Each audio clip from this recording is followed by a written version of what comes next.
Hi, this is Amanda, And this is Lindsay. We're True Creeps, where the stories are true. and the creeps are real. We'll cover stories from grotesque gore To the possibly plausible paranormal, to horrifying history to tense and terrible true crime. and everything else that goes bump in the night. We want you to join us while we creep. We cover mature topics. Listener discretion is advised.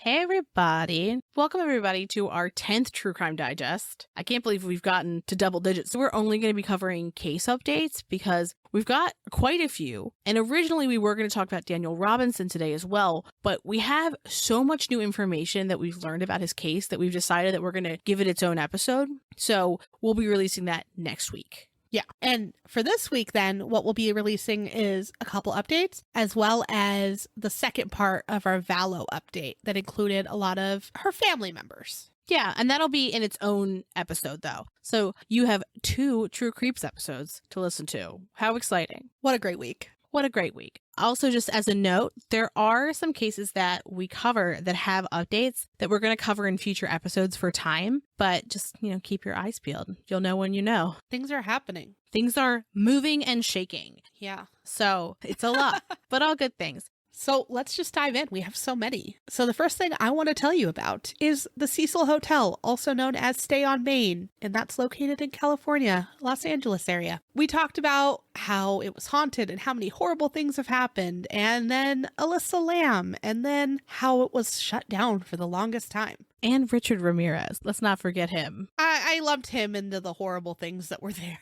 Oh, okay. Okay. He doesn't get his own footnote. No, fuck that guy. Yeah, I mean, okay, fair. So the hotel was turned into affordable housing, the entire hotel. I love this. Which, wild to me, because I felt like just like a month or two ago, I saw something how they were opening a couple floors and now they're just like, whole damn thing, affordable housing. I would say though, like the way the world is, because people like to act like we're not in a pandemic anymore, but the sad truth is that we very much are. And people are not traveling. And when they are, I feel like anybody who I know who's going to a place, they're staying in things like Airbnbs. They're not necessarily going to hotels because they're trying to stay away from other people. I've also seen so many TikToks about how hotels do and do not clean that I am ruined. Did you know that people pee in the coffee pots? Lucky for everyone, I say I'm going to make coffee. I don't make coffee. I go to Dunkin' Donuts and get my coffee.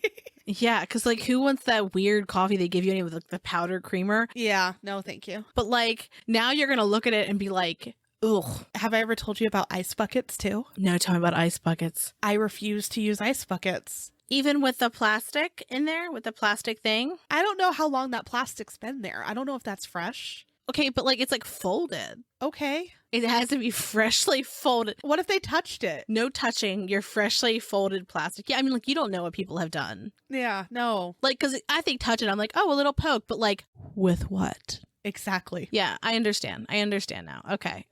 We're not touching anything. We're bringing our own buckets. We're bringing our Keurigs. I'm just kidding. I'm not bringing a Keurig. I bring Ziploc bags. Full of coffee.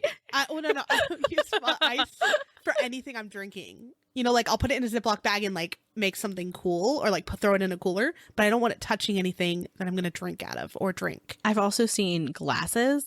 They just spray them down with whatever cleaner they're using for the bathroom. Fuck no. Give them a rinse and put them down. And I was like, ruined so intensely. I'm sorry for all of the hotels we're ruining right now. I'm not sorry. Be better. Be better. I want YouTube videos of people cleaning hotel rooms and doing it well. That's the type of advertising I want. I want guerrilla marketing of not disgusting cleaning habits in hotels. Fair. Necessary. Anyway, but the Cecil Hotel isn't a hotel. Yeah, so there was a ribbon cutting ceremony on December 14th of 2021. There are currently 600 single occupancy units for low-income people, which is great because that area needs it.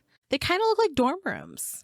They do, yeah. And I saw, I think it was a TikTok or something a while back that someone's friend or something was a security guard and did a quick one of what a room looks like today. I was like, oh, it's not that bad. Yeah, it looks like a little dorm room. Yeah. I started to say this before, but I went off on a tangent. Surprise, surprise. I think that the reason that they did this was because they probably weren't able to make it as a hotel. You get tons of community grants and tax credits for doing affordable housing. So it behooves a developer to do that. No, No, that's true. And then also after that documentary aired, there were plans for what the new hotel would be. And there was things like a rooftop pool that was planned. And people are like, that's disgusting. No. And so I feel like some of that backlash might have had them rethink what they were going to do. That's just my speculation. But like, Yeah. how many people were like, ew, I'm not doing that. I'm not paying more to go swim in a pool next to where Alyssa died. Like, no, thank you. No, and also, I don't want to swim in a pool on a roof. I'm afraid of heights. Okay, that's fair. That's fair. So when we say affordable housing, we mean that for people to qualify for the housing, the person needs to make 60% or less than the median income. However, most of the units are designated for people making less than 30% of the median income. And if you've ever been to that part of LA, you know that it desperately needs help. And so this is kind of like a really good step in the right direction to help the people that are in that area. Yeah. And also, most people don't know that they qualify for this. Like, they don't know that they can get that. Right. So I hope that the entire hotel kind of has like a new feel to it too, in a sense. Like, it's not murderers and terrible people staying there anymore. It is people that need help, and hopefully they're all helping each other, and it's a wonderful place to go now. Yeah, I feel like a place that has a dark energy could be scrubbed by hope. That's true. And we're going to cross our fingers that that's what it becomes. Mm-hmm.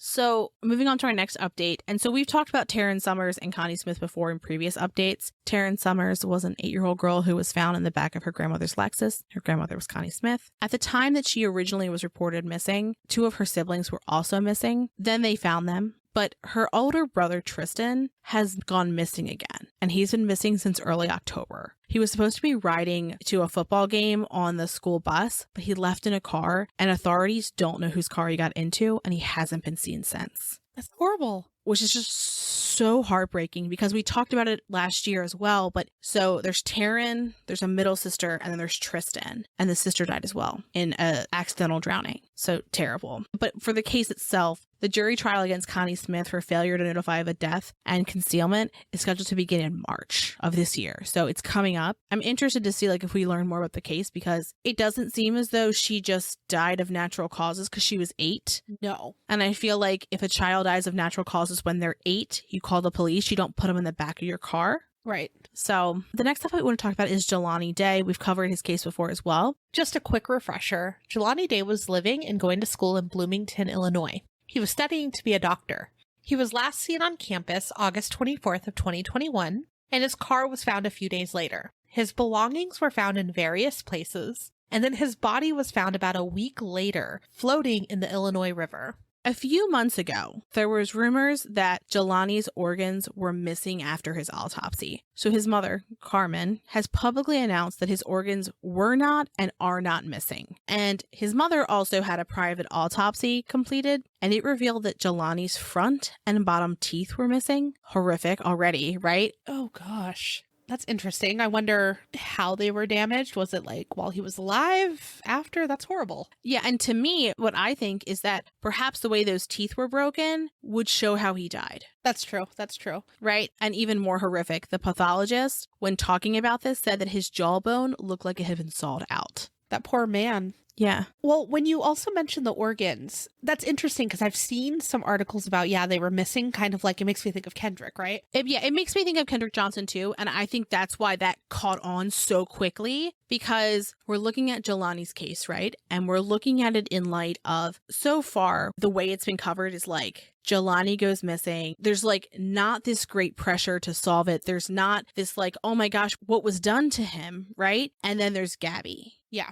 So those cases kind of got like intermingled where like if you talked about Jelani, oftentimes people would contrast it with Gabby's case, right? That's true. And so when you brought in the organs, people then were like, and this is a cover up and this is something that's not going to be correctly investigated, just like Kendrick Johnson. And so I think that's part of like keeping it in the news is being like, it's like this, it's like this. Why isn't it being done like this? Is that comparison? Yeah. Yeah. And I think even last time we didn't really say the organs were missing, but I want to say she listed them, but some were kind of, I think she compared them to mush. And I want to think that when we talked about it, it was because that is what would have happened to them in the body if in the water for that period of time. Yeah. Yeah. But it's interesting. I feel bad for his poor mom not having answers to any of this and then saw it out. To me, that says he did not just die by himself in this river, right? Yeah. generally people aren't sawing their own jawbones out. So one of the things that they're trying to do in terms of investigation, which makes complete sense to me, is they're trying to figure out what he was doing in the hours leading up to his death. Fair. And so one of the things they found was that Jelani's professor, Kara Boster, had been texting with Jelani the day before he went missing. And I just want to point out that he was a grad student. And so grad students, they're smaller classes. You're going to have like a closer relationship with your professors. So I don't think it's that strange that they were texting. No. But the texts were about coursework. He was supposed to meet with her the next morning, but he didn't show. And that wasn't like him. And then she texted him and he didn't answer. Then he didn't show up to class. And that really wasn't like him. So she reported him missing to campus police, who then reached out to Jelani's family. And the internet is very intense about her and her family being investigated. It is very real. The last update we had about Jelani, we talked about how his mom wanted the FBI to join the investigation. As of December, they did. And the Jelani Day Joint Task Force was created, and it's comprised of members of the Bloomington Police Department, the Perude Police Department, which is the county where his body was found, the FBI, the Chicago Division, the LaSalle County Sheriff's Office, and the City of LaSalle Police Department, Illinois State Police, and the Illinois Attorney General's Office. So, good. Finally. On December 13th of last year, the Jelani Day Task Force announced a $10,000 reward. By the end of December, rewards totaled $50,000. So in addition to the award from the task force, Jelani's fraternity offered $15,000 and the Day family is offering $25,000. And so like I mentioned, they're working on figuring out what was going on in his final hours. And at a city council meeting in early January, Jelani's brother Steve said that Jelani's death was a hate crime. Honestly, for where he was found, that doesn't sound out of reach. So another one we want to update you on is Jubie Monsif. And as a reminder, he was missing from Scottsdale, Arizona. And unfortunately, on December 14th of 2021, Jubie's skeletal remains were found. And it just broke my heart, that poor family. He was found 11 miles from his home in a canal pump station located in Mesa, Arizona. So the way that police and authorities are believing that he got into this canal was that he might have snuck through like a fence gate area because of his body frame, that he might have been able to squeeze through it. The autopsy has been done and toxicology reports are still pending. They could not determine signs of foul play and believe that he died hours after disappearing. Well, Jubie's family is unsure about that because they have a lot of questions and they're not sure that you can fully rule out that there was no foul play. And they're really hoping for an in-depth investigation. I think that makes sense. When you're looking at all of the facts about his case, I don't see how law enforcement's theory could add up to what happened. Exactly. Me too. So Jubie's dad, Najib Monsif Sr., put out a statement on December 22nd. And just a note, December 22nd would have been Jubie's 21st birthday. Breaks my heart. So there's a few bullet points that I just found really interesting because it says Jubie's family side of things versus what they were told by authorities. And some of it I'm just like, I can't explain that. Or like, why would that have happened? I have so many questions too. Yeah. So one of the things we discussed before is the police dogs, right? They were tracking his scent. It led to like an Albertsons area, but there was no video footage. Well, from what Jubie's dad says, the scent ended behind an animal clinic, which was in that parking lot. And the fenced gate that authorities believe he would have slipped through that I just discussed would have been the opposite direction. There was no video footage, so we're not sure that Jubie could have actually been there or not. It's just weird that the dogs tracked to that area. And then just something that stuck with me that Jubie's father said is detectives said the dogs could have been smelling anything. And I'm like, if they're tracking dogs, right? Like they're tracking a scent. Why would you then write them off and be like, well, they could have just been doing whatever the hell they wanted? Yeah, that's like literally what they do. Right. Now, the only thing I would say is that the fact that there was like an animal clinic, them ending there seems interesting. That is true. Just because like that was probably an interesting smell to them. But in the same respect, they're trained to like lay down when they catch a scent of something. So like if they were signaling to their handler that like this is the place where he was, it would be very strange if they were doing that because they were distracted. Right. Yeah. Well, I just expect a lot out of dogs, right? Like I work with dogs. I know what they're capable of. So I'm just like him writing off his own dogs Just kind of discredits him. Yeah, how dare you, sir? Yeah, what's going on in your department? Anyways, so he did bring up too, another interesting fact is the second day of his disappearance, his family asked that divers go into the canal to check the canal. And something that was new to me, I didn't realize canal systems aren't really everywhere. I guess that's an Arizona thing. It's probably other places. I had a very specific idea of what this looked like in my head, and it is not what it is. I was like, oh, it is a body of water connected to things. Because I think I'm thinking of like how our dam systems look here. Probably, yeah. And our dams aren't connected to other things. They're like, it's a dam. Yeah. And where Jubie disappeared, I don't know, obviously, the specific street that he lived on, but I've been in that area quite a bit. I even left flyers over in the shopping area where he disappeared. So there are canal structures, and sometimes they're very close to some of the residential areas. So with what police thought is that he could have easily snuck through like a gate area where he could have easily just gotten into the canal, which is true. Like those areas are around. We have one near my house too, where there is no real gate. You could just fall in. Ours doesn't have water all the time, but super safe. That area does, to my knowledge, at least, every time I've ever been over there. So where he was found was 11 miles down at a pump station. So pump station for the canal. And when I was reading that, I thought that meant that he would have traveled 11 miles via the ground, right? Either him walking or somebody picking him up. Like that's how I read it, not understanding how a canal system worked. And then Amanda described it. And I was like, oh. Yeah, it's weird. I didn't realize it wasn't a thing. I don't know much about him. I just know, like I've grown up with them being right there. So yeah. I also see all the sad stories on our news when they have to rescue dogs and various things that fall into these canals. But anyways, his family had asked that divers go into the water to check it out 2 days after. And they said no, because unfortunately divers can't see in that water. Like it's too hard to see through. And then their response to it was, if he was in there, he would float in 2 to 3 days, which, okay, a lot of people travel around the canal. Again, I don't know the specific one, but I do know in Scottsdale, there's a lot of like bike paths and stuff that run along the canal. So if there was a body in it, normally someone that's walking or biking or doing something would have noticed, right? It just feels so callous. It does. It really does. So then they also said that his body would have hit the first grate within 3 to 5 days. So either way, within a week, if his body's in this water, we would know, is essentially what they're telling this family, right? Yeah. Well, a week later, a helicopter did fly over the canal and assured the family that nobody's in the canal because they could see straight through it.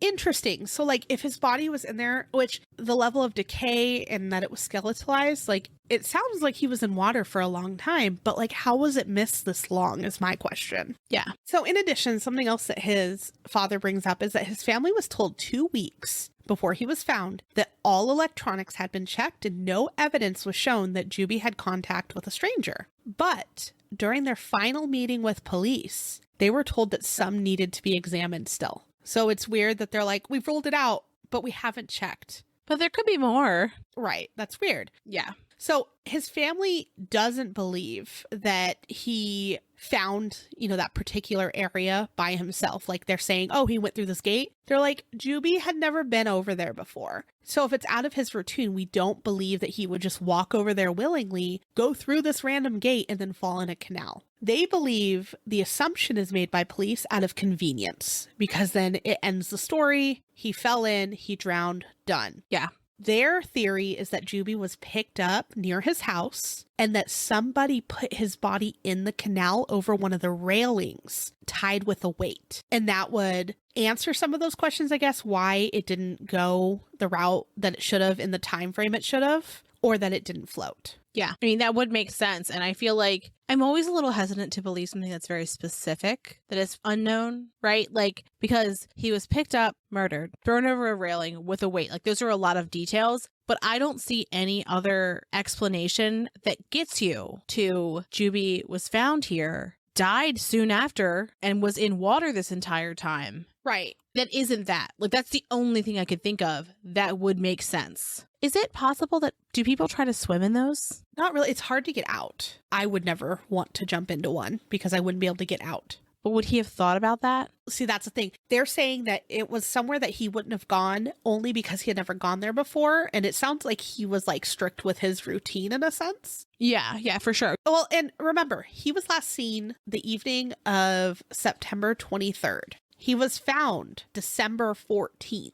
So that's a pretty long time frame. And again, I know I say like we have canals here. I've grown up with them. Like I know what they are. I don't know their full operations or like how certain water moves or like how fast it moves. But going off of what Jubie's dad is saying, where body would have floated or it would have hit the first grate within a time frame, that is weird that they're told that. And then it's like, oh, but no, he got into the canal station in Mesa, which isn't, I mean, it's 11 miles away, not terribly far, but like, why did it take that long for him to get there then? What else is missing in the story if he did indeed fall in? Yeah, that makes sense. So just an interesting thing that I found in one of the articles from Arizona too is that there was a medical study that was done and it took information from May of 2017 to January of 2020. And it said that 73% of all wandering incidents involving autistic children resulted in a drowning death. That is so heartbreaking. It's a really high statistic. And I mean, Jubie's not a child, but yeah, his mindset, they say, is like a child. So it's still weird to me that in the middle of the night, he'd get up and be like, I'm going to go check out the canal right now. Yeah, that doesn't sound like a fun time, especially if it's not a thing that he's familiar with. Exactly. Because I mean, regardless of who you are and where you are, generally, you don't plan to go to a place in the middle of the night that you've never been to that could be dangerous on purpose. Right. And especially there's no reason, like what led him to have that thought of, I'm going to leave the house at this moment. Agreed. So that's the last update that we have for Jubie. We'll keep updating as more comes through. I'm really hoping that his family does get the investigation. Yeah, I mean, I think at this point, the best we can hope for is closure for them. Yeah. Because whether there was somebody else involved or not, they're going to always wonder if there's no investigation. Yeah. Right. And like it kind of does seem like maybe there was when you look at kind of the facts and the timeline of events and how it unfolded. So I think it's reasonable to have those lingering questions. Absolutely. And that actually does it for True Crime Digest 10. Yeah, this was a shorter one. We also have the Valo update. So you got 2 episodes this week. So when you're done with this, go to Valo. Yeah, a twofer. All right. And with that, have a good weekend. Thanks for creeping with us. Thanks for listening. For more information on our sources, please visit our website, truecreeps.com. If you'd like to follow us on social media, you can follow us on Instagram at TrueCreepsPod, on Facebook at facebook.com/TrueCreepsPod, and on Twitter at TrueCreeps. We'd love for you to keep creeping with us. So if you like this episode, please subscribe, rate, review, and share the show with your fellow creeps.